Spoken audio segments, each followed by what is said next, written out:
ये पुस्तक जो है 9वीं क्लास की है और इस पुस्तक का नाम अंबर है। आज मैं अंबर पुस्तक से पाठ 3 वर्ज की संध्या के पाठ पढ़ाने जा रही हूँ।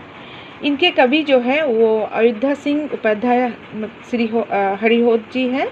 इन्होंने वर्ज की संध्या जो कविता है ये कृष्ण के बचपन का लीलाओं का चित्रण किया है।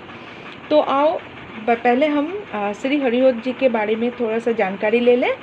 हरिहोत जी का जन्म सन 1865 में आजमगढ़ ज़िले के निजामाबाद कस्बे में हुआ था। इनके माता पिता थे रुक्मिणी देवी और पंडित भोला सिंह उपाध्याय। हरिहोत जी पहले मिडिल स्कूल में अध्यापक थे, फिर कानूनगो रहे।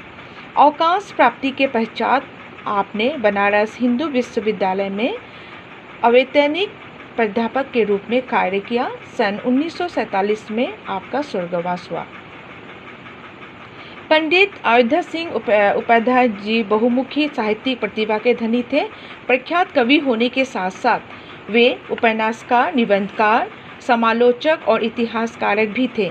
उनका प्रसिद्ध प्रिय प्रवास जो 1914 के अलावा पद्म प्रसून, सूक्ते चौपदे, चीखे चौपदे, ये सारे जो थे वो बहुत ही प्रसिद्ध काव्य रचनाएं हैं।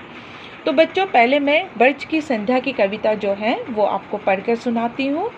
दिवस का अवसान समीप था, गगन था कुछ लोहित हो चला, तरु शिखा पर थी अब राजती, कमलनी कुल वल्लभ की प्रभा।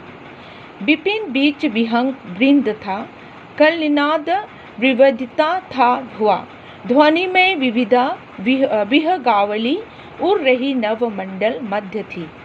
अधिक और हुई नव लालिमा, 10 दिशा अनुरंजित हो गई, सकल पादप पुंज हरितिमा, अरुणिमा विनम्जित सी हुई। झलकने पुलिनों पर भी लगी, गगन के तल की यह लालिमा, सरी सरोवर के जल में पड़ी अरुणता अति ही रमणीय थी। अचल के शिखरों पर जाप चढ़ी, किरण पादप शिष्य बिहारिणी, तरनी विव तिरोहित हो चला, गगन मंडल मध्य सने सने।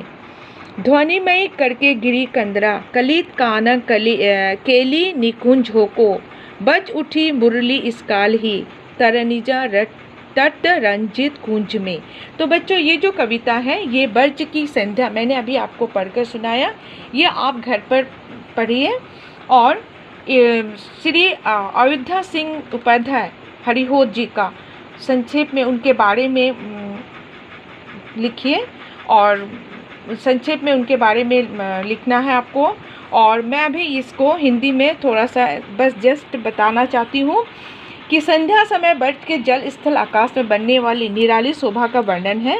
कृष्ण की बांसुरी की मधुर ध्वनि से ब्रज की संध्याकालीन शोभा को 4 चांद लग जाते हैं।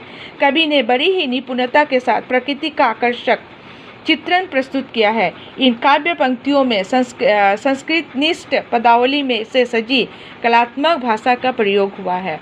तो आप इस पाठ को पढ़िए और पढ़कर इनके बारे में थोड़ा सा आप इस पाठ में जो श्री अयोध्या सिंह उपाध्याय जी हैं उनके बारे में आप लिख करके इनको याद भी कीजिए। अब मैं फिर प्रश्न उत्तर भी लिख कर देती हूँ। धन्यवाद।